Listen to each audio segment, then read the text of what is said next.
Hi, in this video I will show you how to cancel PayPal payment. So if the other person yet not claim the amount you have sent, you can simply cancel a payment. So the process is pretty simple. So first of all, open your browser and you have to search for the paypal.com, and once you will search for it, you have to log into your account. And once you will log into your account, you will see screen like this.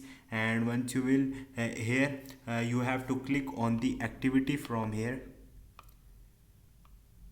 So here you will see all of your transaction. So select any transaction that you want to cancel, and you will see a cancel button. Simply you have to click on the cancel and it will redirect you to a new page. And once you will redirect it to your new page, you will see a cancel payment option. Simply click again on the cancel, and once you will do it, the payment will be cancelled on the PayPal. So this is the procedure to cancel any payment on the PayPal. Hope this video will helpful for you. See you next time. Thank you.